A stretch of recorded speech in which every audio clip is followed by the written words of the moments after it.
విధంగా బాగా వచ్చింది. తెల్లవారు లేసి వస్తే బిడ్డలంతా చనిపోయింది. బండి బోర్కి వచ్చింది. చెప్పండి. బండి బోర్కి వచ్చింది. బోర్ చేయించినాను. ఇక్కడ హాల్ పెట్టినాను.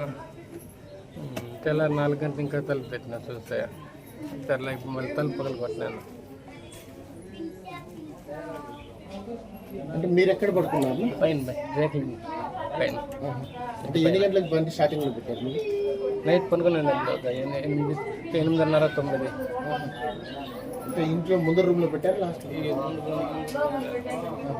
నువ్వు మీ భార్య పైన పడుకోవాలా?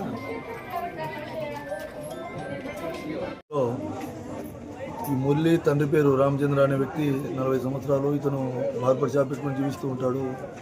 నేను సాయంత్రం తన hero Honda motor cycle engine bore చేయించి మెకానిక్ ఏం చెప్పాడంటే ఈ ఇంజన్ బోర్ చేయించాం కాబట్టి తెల్లవారులు ఆన్లో ఉండాలని చెప్పగా అతను అది బండిని తీసుకొని వచ్చి తన ఇంట్లో పెట్టి బండిని ఆన్ చేసి తన ఇంట్లో వాళ్ళ నాన్న రామచంద్ర మరియు 2 పిల్లలు, కవల పిల్లలు మరియు తన కొడుకు ముగ్గురిని కింద పనిపెట్టి వీళ్ళిద్దరు భార్యాభర్తలు పైన పనుకుంటారు. వీళ్ళు ఈ రామచంద్ర వాళ్ళు లోపల గడేసుకుని పనుకుంటారు.